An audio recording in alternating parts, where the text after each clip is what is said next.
Alors, suite du cours sur l'égalité et l'équation. Donc aujourd'hui, on va s'attacher à savoir établir le signe d'un produit ou d'un quotient en vue de la résolution d'une équation. Alors, ce que vous savez déjà faire au niveau du signe, c'est trouver le signe d'expression du premier degré, de fonction affine. Donc on avait vu ça au niveau du paragraphe 3. Maintenant, on va avoir des expressions un petit peu plus complexes, soit quand c'est du second degré, voire troisième degré, soit quand il y a des x au dénominateur. Alors,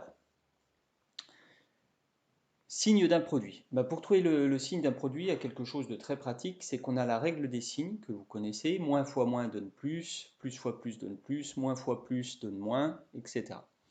Et donc en fait, quand on a un produit, si on connaît le signe de chacun des facteurs du produit, on est capable de déterminer le signe du produit. Et donc on va se servir de ce fait-là pour trouver le signe des produits qui nous intéressent. Alors, un exemple pour rentrer dans le concret. Si je vous donne a de x égale x plus 1 multiplié par moins 2x plus 4, eh bien, on est capable d'établir le signe du facteur x plus 1 en fonction de x. On est capable d'établir le signe du facteur moins 2x plus 4, toujours en fonction de x, parce que ces deux facteurs sont des fonctions affines. Donc ça, on est censé savoir le faire.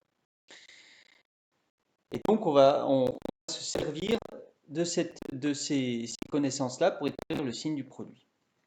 Alors, ici, on a bien une expression qui est sous forme d'un produit. Donc, l'expression, en fait, elle ne va pas garder un signe constant. Donc, je vous ai mis trois valeurs ici. Pour x égale moins 5, si vous remplacez x par moins 5, on trouve moins 56, c'est négatif. Pour x égale 0, on trouve 4. Vous voyez, c'est positif cette fois. Puis si je reprends pour x égale 3, c'est négatif. Ça fait que l'expression, en fait, elle change de signe. C'est pas toujours le même. Alors, ce que je vous disais, c'est qu'on établit, pour être capable de décrire l'expression de a de x en fonction de x, eh bien, on établit d'abord le signe de chacun des facteurs. Donc, pour x plus 1, c'est une expression affine. Alors, comment on fait pour trouver le signe d'une expression affine? Eh bien, il faut réfléchir à sa représentation graphique. Donc, x plus 1, le coefficient directeur, c'est ce qui est devant le x ici, ça vaut 1. Et donc, la fonction, elle est croissante. Et ce qui nous intéresse, c'est de trouver ici à quel endroit est-ce qu'elle coupe l'axe des abscisses. Parce que avant, sur cette partie-là, les images vont être négatives, et après, les images vont être positives. Donc, pour trouver quand est-ce qu'elle coupe l'axe des abscisses, on résout l'équation ici, x plus 1 égale 0. Vous voyez, il y a deux choses à dire. Le coefficient directeur, et ensuite trouver la valeur qui annule, c'est-à-dire la valeur pour laquelle l'expression est égale à 0. Donc on trouve facilement x égale moins 1. Et après, on n'a plus qu'à remplir notre tableau de signes. De moins l'infini à moins 1, c'est-à-dire lorsque x est ici, l'expression est négative. Et ensuite, lorsque x va de moins 1 à plus l'infini, l'expression est positive. Donc on fait un tableau comme ça, on met moins et plus. Pour moins 2x plus 4, pardon, ça a sauté, voilà. Pour moins 2x plus 4, on prend le coefficient directeur qui vaut moins 2.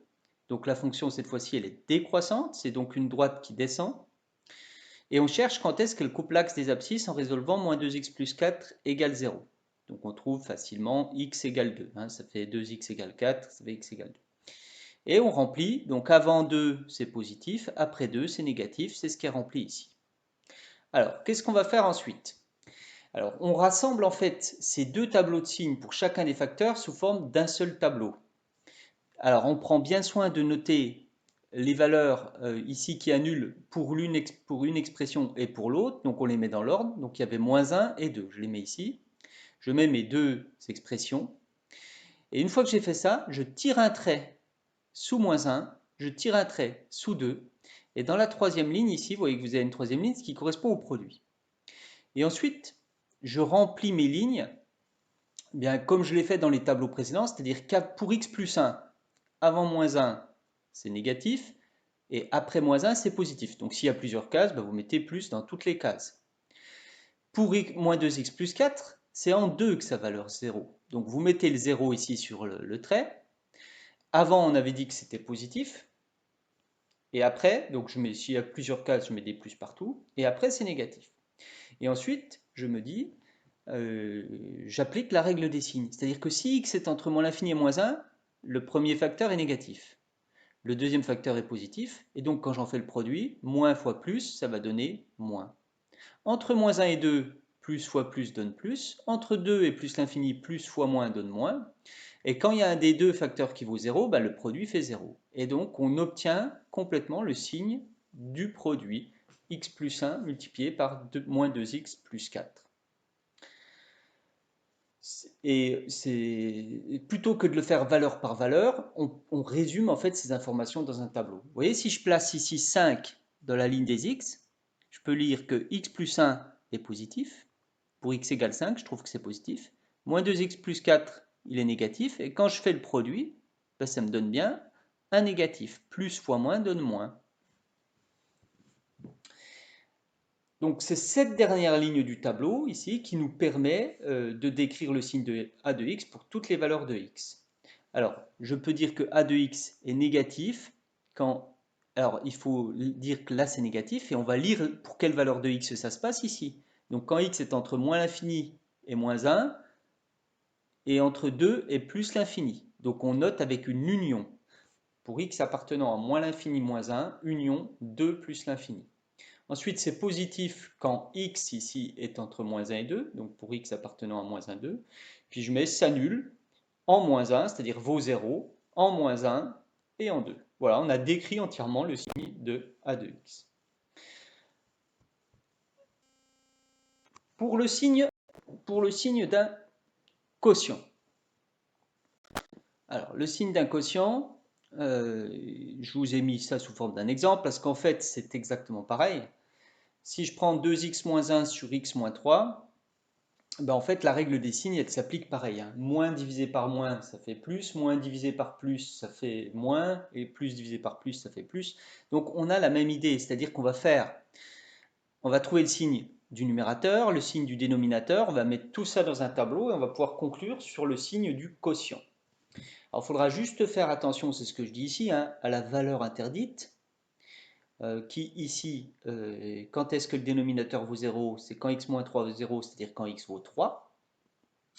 Et ça sera noté par une double barre dans le tableau. Alors, il faut trouver le signe de 2x moins 1 et le signe de x moins 3. On n'est pas obligé à chaque fois de refaire un tableau de signes pour chacun des facteurs. Hein, vous allez voir, là je vais aller un petit peu plus vite. Donc pour 2x moins 1, je vais juste trouver la valeur qui annule. Donc ça me fait 2x moins 1 égale 0, 2x égale 1, x égale 1 demi. Et je vais dire que le coefficient directeur vaut 2, donc que la fonction, elle est croissante. Donc si elle est croissante, c'est d'abord négatif, ensuite 0, ensuite plus. Donc je dis, c'est du type moins 0, plus.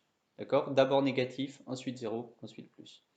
Pour x moins 3, la valeur qui annule est 3. Le coefficient directeur, ce qui est devant le x là, c'est 1.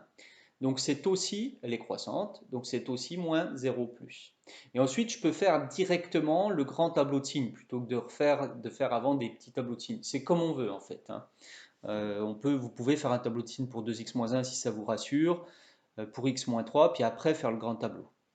Alors, pour 2x moins 1, on met bien les valeurs qui annulent dans l'ordre, donc d'abord 1 demi, ensuite 3. On tire des grands traits, et ensuite on remplit les cases. Donc 2x moins 1, le 0, on met d'abord le 0 ici. On avait dit que c'était moins 0 plus, donc du moins avant le 0, et que du plus après.